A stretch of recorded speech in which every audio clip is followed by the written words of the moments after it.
Good morning সবাইকে। আমি ভোর ভোর উঠে পড়েছি।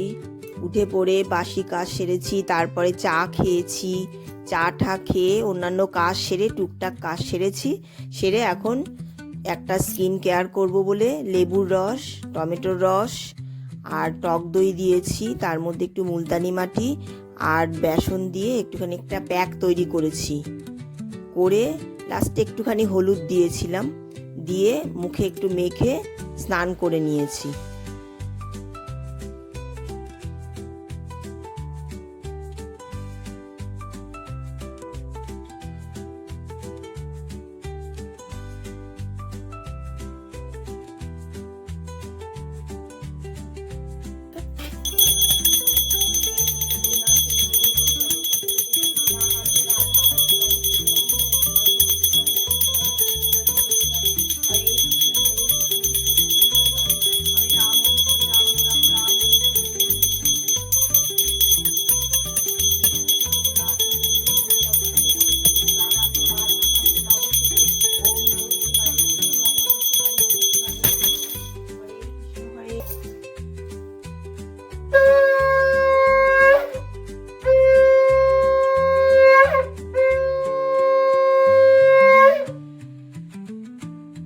স্নান করে পুজো করা হয়ে গেছে।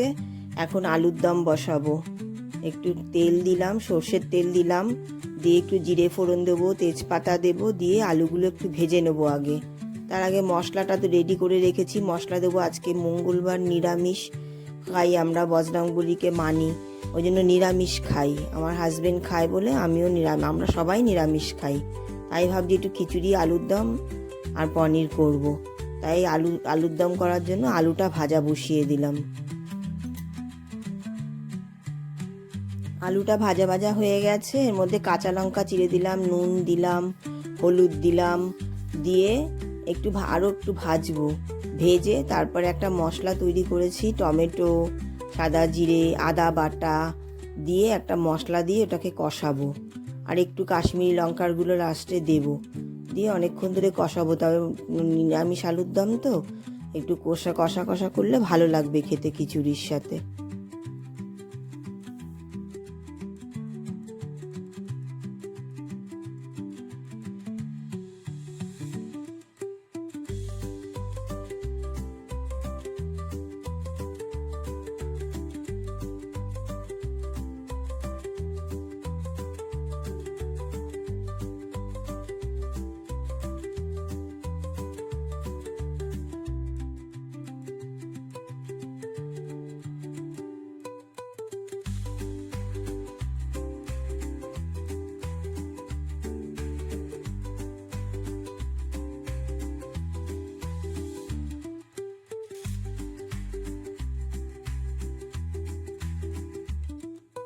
আলুর দমটা একদিকে কষাচ্ছি, আর একদিকে পনিরটা বার করেছি ফ্রিজ থেকে, এখনও শক্ত হয়ে রয়েছে, বরফ জমে গেছে।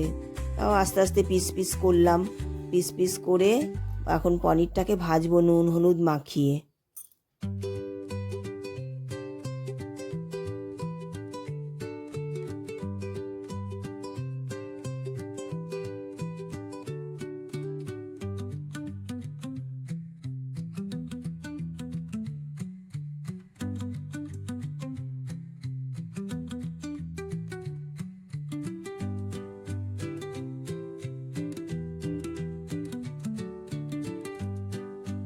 পনিরটা ভাজা হয়ে গেছে। এখন গোটা সাদা জিরে ফোড়ন দিয়ে আলুটা বসালাম। আলুটা ভালো করে লাল লাল করে একটু ভেজে নেব, তাহলে খেতে ভালো লাগবে। আলুটা ভাজা হয়ে গেছে, পনিরটা ভেজে তুলে রেখেছিলাম আগে। এখন মশলা দেব, নুন দেব, হলুদ দেব, তারপরে টমেটো, আদা বাটা, জিরে বাটা, তারপরে গোটা কাঁচা লঙ্কা, ওগুলো দিয়ে ভালো করে কষাবো। একটু লাল লঙ্কার গুঁড়ো দেবো আর একটু কাশ্মীরি লঙ্কার গুঁড়ো দেবো, দিয়ে ভালো করে একটুখানি কষাতে হবে। অনেকক্ষণ কষালে, আমি বেশি জল দেবো না, একটু মাখা মাখা করবো। যে জল দিয়ে কষাবো সেটা দিয়েই, পনিরটা দিয়েই নামাবো, আমি জল দেবো না। তাহলে কি খিচুড়ির সাথে খেতে ভালো লাগবে।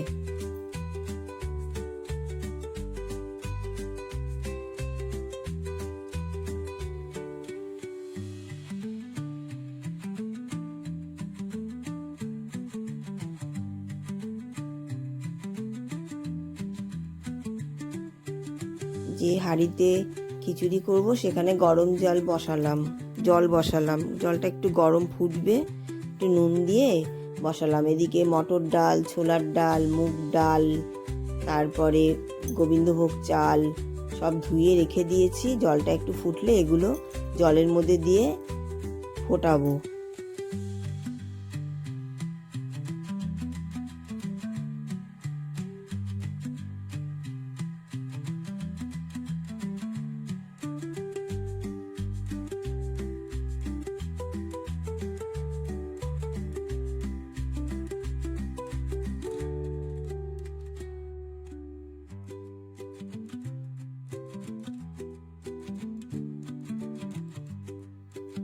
খিচুড়িতে ফোড়ন দেব বলে সর্ষের তেল দিলাম, দিয়ে ওর মধ্যে 5 ফোড়ন দিয়েছি। 5 ফোড়ন, আদা বাটা, জিরে বাটা, শুকনো লঙ্কা দিয়ে ফোড়ন দিয়ে, যেই ভাতটা সিদ্ধ হয়ে এসছে, ডাল ভাত চাল সব সিদ্ধ হয়ে গেছে, তার মধ্যে ফোড়নটা দিয়ে দিলাম। একটু নুন দিয়েছি আগেই, এখন হলুদ দিলাম। তারপরে একটু নামানোর আগে ঘি আর একটু চিনি দিয়ে দিলাম। একটু মিষ্টি মিষ্টি, হালকা মিষ্টি হবে, খেতে ভালো লাগে খিচুড়িটা। দিয়ে নামিয়ে দেব।